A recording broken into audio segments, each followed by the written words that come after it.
और जंगल का खोया हुआ रास्ता। लंबी कहानी। बहुत समय पहले किश्महरा गांव के पास एक विशाल और घना जंगल था। उस जंगल में शेर, हाथी, हिरण, खरगोश, बंदर, भालू, लोमड़ी, सियार, कछुआ, केला, मोर और सैकड़ों पक्षी रहते थे। जंगल के बीच एक चौड़ी नदी बहती थी और चारों ओर ऊंचे ऊंचे पहाड़ थे।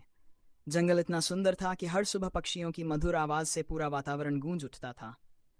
उसी जंगल में एक युवा और बहादुर हिरण रहता था। उसका नाम चंदन था। वह बहुत तेज दौड़ता था, लेकिन उसकी सबसे बड़ी ताकत उसकी समझदारी और दयालुता थी। वह हमेशा मुसीबत में फंसे जानवरों की मदद करता था। एक दिन सुबह जंगल में रहने वाले तोते ने घबराकर खबर दी, पहाड़ के उस पार जाने वाला पुराना रास्ता पूरी तरह बंद हो गया है। उसी रास्ते से बरसात का पानी हमारे जंगल तक आता था। अगर रास्ता नहीं खुला तो कुछ ही दिनों में जंगल के तालाब सूख जाएंगे। यह सुनते ही जंगल के राजा शेर ने सभी जानवरों की सभा बुलाई। सबने मिलकर तय किया कि एक टोली पहाड़ तक जाएगी और रास्ता खोलने की कोशिश करेगी। इस टोली में चंदन हिरण, गजराज हाथी, भालू, बंदर, कछुआ, लोमड़ी और कई पक्षी शामिल हुए। यात्रा आसान नहीं थी। सबसे पहले उन्हें कांटों से भरा जंगल पार करना पड़ा। हाथी ने सावधानी से रास्ता बनाया ताकि कोई पेड़ बेवजह न टूटे। कुछ दूर जाने पर उन्हें तेज बहती नदी मिली। बंदरों ने पेड़ों की बेलों से पुल बनाया और हाथी ने छोटे जानवरों को अपनी पीठ पर बैठाकर सुरक्षित नदी पार कराई। आगे एक ऊंची चट्टान आई। रास्ता इतना अस्करा था कि जरा सी गलती जानलेवा हो सकती थी। चंदन सबसे आगे चला और उसने सुरक्षित रास्ता खोज लिया।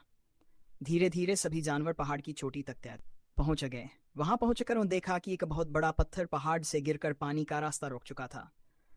उसी वजह से झरने का पानी जंगल तक नहीं पहुंच पा रहा था।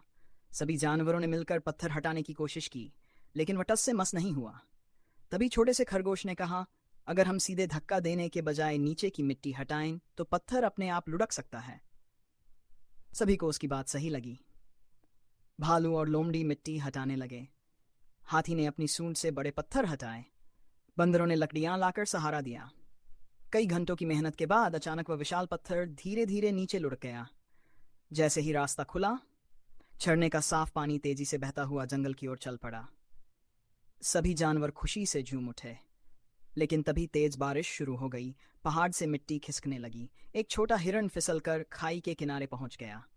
अपनी जान की परवाह किए बिना चंदन हिरण उसकी ओर दौड़ा। हाथी ने अपनी सूंड आगे बढ़ाई। बंदरों ने बेल पकड़ी और सबने मिलकर उस छोटे हिरण को सुरक्षित बाहर निकाल लिया। बारिश रुकने के बाद सभी जानवर वापस जंगल लौटे। कुछ ही दिनों में सूखे तालाब फिर से भर गए, पेड़ हरे भरे हो गए, पक्षी फिर से गाने लगे और पूरा जंगल जीवन से भर गया। जंगल के राजा शेर ने सभा बुलाकर कहा, आज हमने सीखा कि सबसे बड़ा वीर वही है जो अपनी ताकत दूसरों की भलाई में लगाता है। चंदन हिरण को पूरे जंगल का साहस और बुद्धिमानी का रक्षक घोषित किया गया। उस दिन के बाद जंगल के सभी जानवर मिलजुल कर रहने लगे। उन्होंने प्रण लिया कि वे हमेशा जंगल, पानी और पेड़ों की रक्षा करेंगे और किसी भी मुसीबत का सामना एकजुट होकर करेंगे।